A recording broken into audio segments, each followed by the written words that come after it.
Hi gas, welcome back to my channel gas. నేను మీ నరసింహారెడ్డిని. అందరూ ఎలా ఉన్నారు గ్యాస్? మీరు బాగుంటుంది, నేను బాగుంటుంది గ్యాస్. అండ్ విషయం ఏంటంటే బంగ్లాదేశ్లో రీసెంట్గా జరిగిన ఒక ఇన్సిడెంట్ గురించి మాట్లాడదాం గ్యాస్.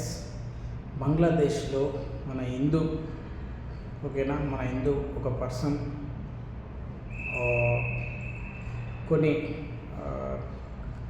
కొన్ని కారణాల వల్ల చనిపోవడం జరిగింది. అది ఎలా చనిపోయాడు, ఎందుకు చనిపోయాడు అనేది కూడా క్లుప్తంగా మనకు సోషల్ మీడియాలో రావడం జరిగింది. సో దాని గురించి నేను మాట్లాడుతున్నానండి. ఒక హిందూకు అలా జరిగితే సాటి హిందూగా మనం చాలా బాధపడాలి. అండ్ బంగ్లాదేశ్లో ఎలాగైతే మన హిందువులకు స్వేచ్ఛ లేదో అంటే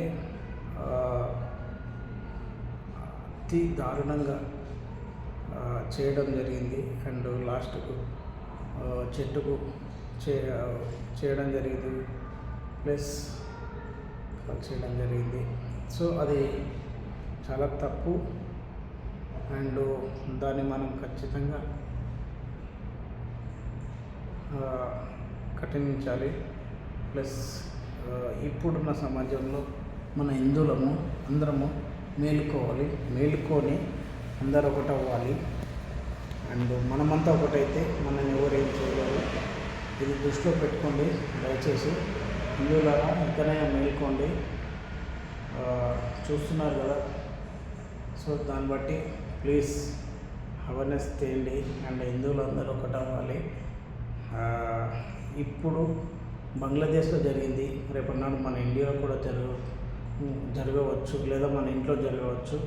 సో అది జరగకన ముందే మనం అలర్ట్ అవ్వాలి, మనమంతా ఒకటవ్వాలి. అండ్ మన దగ్గరికి ఎవరైనా వస్తే అందరం ఐక్యమత్యంగా ఉండి తరిమేయాలి.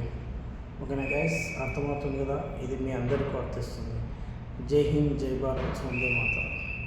మీ నరసింహారెడ్డి. వీలైతే వీడియో షేర్ చేయండి, లైక్ చేయండి, కామెంట్ చేయండి. ఓకేనా గైస్? అండ్ అలా జరగడం మాత్రం చాలా బాధాకరంగా ఉంది బంగ్లాదేశ్లో. అండ్ దీనిపై మీకు కామెంట్ చేయండి. ఓకేనా గైస్? వీడియో నచ్చితే లైక్, షేర్, కామెంట్, సబ్స్క్రైబ్.